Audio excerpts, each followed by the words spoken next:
Hi friends, it's no secret that weight gain, excess weight, and the desire to reach your ideal weight is a national phenomenon. Everybody's on some sort of diet, buying some sort of supplement, going to the best gyms, buying the latest exercise equipment. You know, it's a national fad, it's a national phenomenon. We're all interested in looking good and feeling better. Now, I've been a hypnotherapist for 21 years, and I've helped thousands of people achieve their ideal weight and keep it off. In other words, they maintain their ideal weight with no effort, no hunger, no cravings. In other words, they've succeeded with this battle, you know, because they have changed their minds about themselves. I discovered that the weight problem, the excess weight problem, isn't so much a matter of, you know, getting the right equipment or knowing what kind of diet to follow. I discovered that it has to do with your heart. And of course, I don't mean the heart is in the muscle, the pump that, you know, pumps the blood. I mean the heart is in the center of your emotions, feelings, and sentiments. Let me tell you an example. If you have a minute to spend with me today, I appreciate that so much. You know, of course, I love what I do because I love the results that I see in the people that come over. But I totally appreciate the opportunity to share a few examples with you. This one lady was recently married. This happened many years ago. And when she was a very young woman, and they finally got their first home, and she made her first dinner for her new husband, right? The first dinner in their first new home.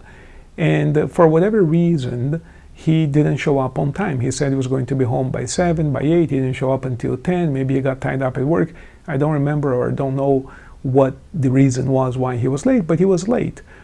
And she got really upset because this was a very special moment for her, a special occasion for her. So she ate, not really intentionally, you know, she just started having a bite. She was hungry, waiting for him, had a little bit more, and eventually discovered that she ate the entire dinner that she had prepared all by herself. Needless to say, she felt horrible, physically stuffed, you know, bloated, whatever. She felt horrible, right?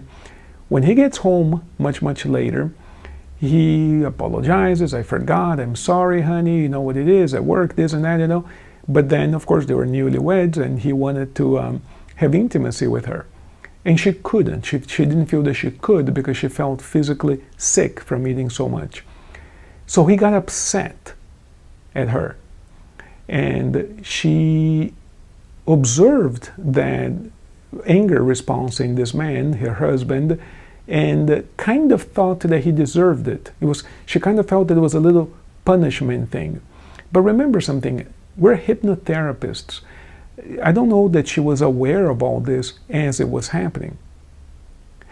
So every time that something would happen in their marriage where she wasn't happy, she would overeat, kind of thinking, perhaps unconsciously, that she was punishing him, especially when he started observing that she was getting fat and how much that displeased him. She recalls later in hypnosis how she would look at the mirror and tell herself, still not enough. She kept eating more and more, and she discovered that in her weight gain, there was punishment towards her husband. Well, that, of course, only lasted a while. We quickly forget these things, and what I mean by forgetting is it transfers down into the subconscious portion of the mind. Many years pass, and by the time she goes to the hypnotherapist, of course, she has forgotten all of this. By now, she's a much older lady. She has had children, and she has been battling with weight gain and excess weight. By now, her health is compromised, the diabetes, a whole bunch of problems, you know, the aging process itself, you know, and she's gone to doctors and dietitians, and she cannot lose weight. She goes to a hypnotherapist, and she remembers, you see, that she was harboring these deep emotions of resentment towards her husband. This was years in the past. But it was the root of the weight gain. Of course, at the level of the subconscious mind, all of these things morph, they change, they evolve. And now she resented herself for having damaged herself, her own health, her own figure, her own body, as a result of the resentment that she felt towards the husband. See, so it gets really, really complex. These emotions become really, really complex. But I'm telling you, no amount of medical care, no amount of diets, books, and exercise equipment helped her lose weight until she was able to make peace and heal and forgive those deep feelings that she had inside. And I can tell you, I've helped thousands of people do the same. And by the way, this particular story I just told you was not somebody that I saw personally, it was a colleague of mine. And I wanted to share that story with you precisely because it wasn't somebody here at the office. Somebody else saw her and knows this story. But this type of thing is typical in the hypnotherapeutic community. As we proceed here, perhaps not today, but tomorrow, I'll tell you a whole bunch of other examples. But I think I've whet your appetite enough to understand that real weight loss and real health and real exuberance and real happiness, if you will, comes from within. And we have to start at the level of the mind. We have to start by making peace with ourselves. And that's why I'm inviting you today to join me this coming Wednesday on the 15th of November at 5 o'clock in the afternoon. We're going to have a free webinar, won't cost you a penny. And I'm so honored that you're watching this message and considering spending a few more moments with me this coming Wednesday so that we can share some of these ideas with you. I actually took some notes. I usually don't make notes, but I figured that this time I would. Some of the topics that we're going to be discussing, you know. Now, these topics are introductory topics. For instance, how is it that we underestimate what we eat? People tell me, well, I don't eat much and yet I'm obese, you know. So experiments have been done to clarify this issue. It turns out that the more weight we put on, the less capable of estimating how much we have eaten. And I'm going to share with you the results of some experiments and what we can do about that. And on and on and on. But these topics that I'm going to share with you will just be there to get the conversation going. These are more like technical topics. The real purpose of getting together is for you to listen in, but also, if you wish, to share your feelings about what's going on with you. I call this program Weight Loss from the Heart. And I want to hear what's in your heart. I want to hear what's going on with you. I'm going to tell you a story that, you know, that really, really touched my soul. It happened earlier this year in early July, late June, early July 2017. If you're watching this video much later on, I was flying back from California. I live in Miami, Florida, and we were on vacation in California. So I had all the children with me. Some of you know we have 5 children, 2 are grown up and younger ones. And of course, we didn't buy airplane tickets for 2 of them because they're babies. So imagine, we have 5 tickets for 7 people, 2 babies on a pretty long flight. We have to hold them. You know, it was a pretty a difficult situation. Airplanes are really packed and tight nowadays, you know. So I'm holding one of my daughters, and I get a middle seat, which is really not a comfortable thing with a baby in the middle, you know. So I would prefer an aisle seat so I can get up, you know, and stretch my legs, but I get the middle seat.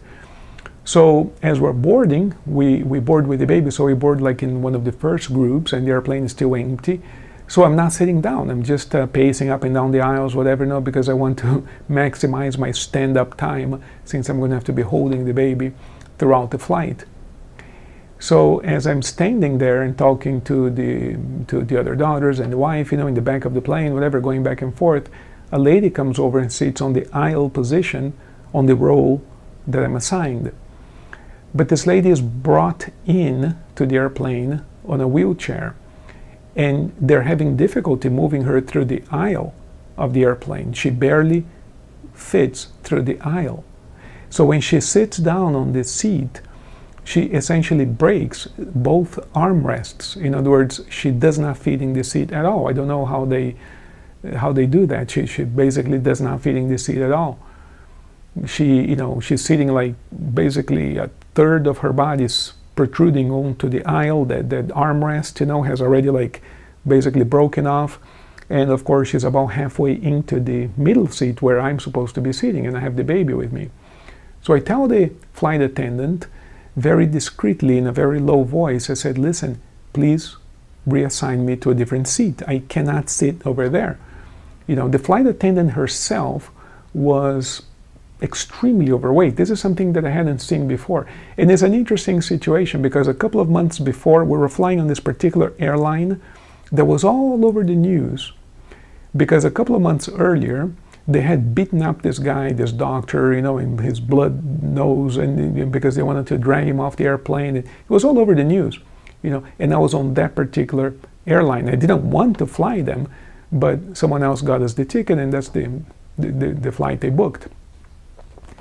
But here's what happened. She, the flight attendant, being herself severely overweight, again, something that I had never seen before, told me in a very loud voice, in a very rude manner, you know, that I was a very rude man and disrespectful, you know. I said, ma'am, I'm not being disrespectful. I'm just asking to be assigned to a different seat because I physically don't fit there, you know. So she stormed out and saying, no, that was my seat, you know, extraordinarily rude lady, you know. So when she came back, I apologized and I said, listen, I'm sorry, ma'am, if I came across offensively. I'm just asking you to please reassign our seats because I'm holding the baby, as you can see, and as you can tell, there's no way to fit in that particular seat. She rudely pointed to a different seat and told me, sit over here, you know, but she was extremely upset. And the lady, of course, I did my best for her not to overhear this conversation, the lady who was sitting on the aisle seat. And I meant no disrespect. What I mean is I was physically unable to get through. The lady couldn't get up. It took two men to assist her into the seat. She couldn't get up on her own. She was in a wheelchair. There's no way for me to jump over her with the baby, you know. It was just a physical situation. It wasn't rudeness, I mean, by any means. But that's not the part of the story that's important, and that's why I'm not telling you the story. I'm telling you the story because the flight ends, we get off the plane, and because I have a bunch of strollers and bags and stuff, you know, for the babies, I take the elevator as opposed to the escalator. And who is in the elevator? The lady in the wheelchair. You know, the lady who was sitting in the aisle seat. And I looked into her eyes. I was not upset, I wasn't rude, I wasn't offended, I wasn't, none of that happened, you know. I work with people in a similar situation than she's in, and I understand her suffering, her pain. But for a moment, our eyes met in that elevator. I was still holding my daughter, and she was sitting on the wheelchair, and for a moment our eyes met, and we looked into each other's eyes. And I'm a hypnotist, you know, I wanted to understand her by looking at her. So I'm not one of those who looks away or anything. I was looking into her eyes, you know. And so did she. She looked into my eyes. And as our eyes met throughout the journey of the elevator, you know, tears started running down her eyes, her cheeks. And I totally understood her, you know. I totally understood the pain of being in that particular situation. She was a young woman herself, you could tell. I don't know what happened to her. I don't know how she became that way, because it wasn't just the weight, you know. She had a cast on her leg, you know. Putting that much weight on, of course, puts a whole bunch of stress on your legs, your joints, your knees, your ankles, you know. So she had one leg on some sort of cast, and in other words, her situation was a little bit difficult, you know. And I totally understood that. And in my heart, I sort of sent her like a blessing, like a hi. I'm here. I get you, you know. And then the elevator stopped, the doors opened, and we all walked out. I never saw her again. But my heart went out to her because I totally understand that. Because I have worked with people here at the office whose only dream, you know, when they come over to the office and we ask them, what are you here for, whatever, people tell me, I'm here because I want to be able to go visit my family in a different country, and I cannot fly, I cannot fit into an airplane. So I understand what it's like, you know. This is more common than perhaps you imagine. that doesn't happen overnight, and it doesn't happen out of no cause. There is a cause there. Something is happening with that person. And my job and my mission, my life, is about helping that person. Like I said, I've been doing this for a long time, and I don't consider it work. People who know me, my family, my friends know. I haven't had a job in many, many years. I don't go to work. I simply visit with people and I talk with people. Yes, I use hypnosis when indicated, when appropriate, but it's more like a calling, more like something that I love doing. And thank God we've had such beautiful success. You know, I don't worry about anything. I don't worry about money. I don't worry about anything. I focus on the person who is here. And I know that beyond that body, there's a soul. There are feelings, there's a story. That is somebody's baby who was born. That is somebody's dream baby. In other words, you know, we suffer because of our shells, you know, the physical body. But beyond the shell, there's a human being. There's a heart. My job is to help you get in touch with your heart in a way that perhaps you haven't in a while, or perhaps not with someone else. I have discovered that it matters whether you get in touch with your own heart by yourself versus if you talk about this with another human being. I'd like for you to think of me not as your therapist, not as your hypnotist. I'd like for you, I would be honored. You know, some people come into the office, and because of the diplomas on the wall and the titles and the schools I went to, they call me by title and Dr. this and Dr. that. And I tell them, look, you know, yes, it's true. I've been to plenty of universities and got a whole bunch of diplomas, and you know, but none of that defines who I am. No need to call me by title or anything. The biggest honor you could confer upon me would be to refer to me as a friend, as someone who will listen to you, listen to your heart. Because as you get in touch with your own heart, and as we engage in this dialogue together, you're going to discover your real self. You're going to get in touch with a part of you that is real, and your life will change. My honor, my pleasure, if you will, is simply being a part of that. So join me.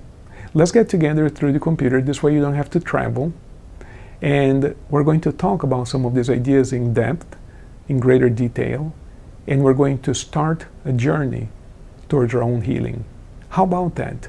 Will take me up on this invitation. Will join me for the webinar. It won't cost you anything. It's my gift to you for the holidays. And we're going to get started on this journey. The only thing I can tell you, no promises, but I can make you one promise. If you will join me, it will change your life. For the better, of course. So I'm really excited about the opportunity to share a moment with you. I thank you for your time today, and I'm looking forward to seeing you in the webinar. All you have to do is click on the link provided, which is basically www.flavioballerini.com/wait2. The link is below the video. If you click on the link, you will be taken to a page where the program for the webinar is listed. You can read that if you want, and then you put your email address there. You have to put your email so that I can send you the invitation by email. I can send you the invitation for the webinar. You know, if you have never done this before, essentially put your email address there. You're going to get an email from me immediately that says, please confirm your registration for the webinar. You got to click on that link. Another page opens up, and it has a short video there. I think it talks about exercise or something. I change the video periodically. It's just like an introductory video. And then you're going to get another email from me with the actual invitation for the webinar. Okay? So you would have to click on that link to open up your webinar page, where at the right time, which is 5 o'clock on Wednesday, I'm going to be on your computer right there, the magic of science and technology, and we're going to be able to talk about this. Some of you are very experienced with webinars, and it's awesome. You can teach me because I'm still learning. Some of you haven't done this before. It's going to be a great adventure. It's like I'm right there in your home or in your computer, and we can see each other face to face live You know, it's really awesome. It's like real therapy, except that you don't have to travel to the office. All right? So I'm looking forward to visiting with you. Thank you for spending a moment today, and I'm looking forward to seeing you on the webinar. Thank you, and blessings.